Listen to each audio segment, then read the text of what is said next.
ഡൽഹി കലാപ ഗൂഢാലോചന കേസിൽ ഉമർ ഖാലിദ് ഉൾപ്പെടെ 4 പേർ നൽകിയ ജാമ്യാപേക്ഷയിൽ ഇന്ന് വിധിയില്ല. തുടർവാദത്തിനായി കേസ് സുപ്രീം കോടതി തിങ്കളാഴ്ചത്തേക്ക് മാറ്റിയിരിക്കുകയാണ്. ആർ അച്യുതൻ വിവരങ്ങളുമായി ഡൽഹിയിൽ നിന്ന് ചേരുന്നുണ്ട്. അച്യുതൻ, വിവരങ്ങൾ. അച്യുതൻ.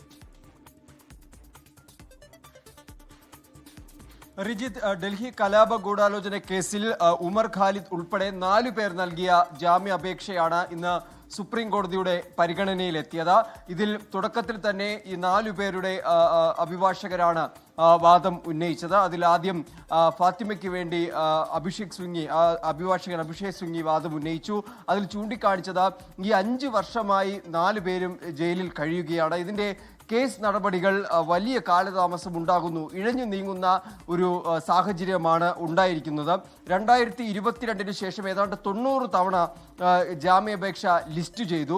പല ബെഞ്ചുകളിലായി അപേക്ഷ മാറ്റി. ഇങ്ങനെ പല കാലതാമസം ഈ വിഷയത്തിൽ നേരിട്ടു.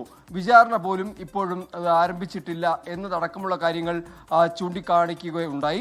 ഒപ്പം ഉമർ ഖാലിദിന് വേണ്ടി അഭിഭാഷകൻ കപിൽ സിബലായിരുന്നു ഹാജരായത്.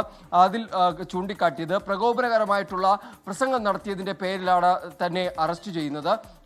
അത് ആ ഒരു സാഹചര്യത്തിൽ താൻ നടത്തിയത് ഗാന്ധിയൻ തത്വങ്ങൾ ഉയർത്തിപ്പിടിച്ച പ്രസംഗമായിരുന്നു. തന്റെ പ്രസംഗത്തിൽ യാതൊന്നും വർഗീയ സ്വഭാവമുള്ള ഒന്നും തന്നെ ഉണ്ടായിരുന്നില്ല എന്ന് ഉമർ ഖാലിദ് വ്യക്തമാക്കി.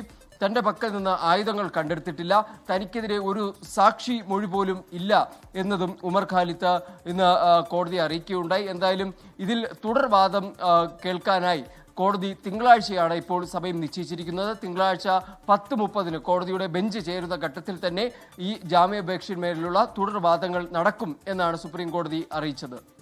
ശ്രീജിത്ത്.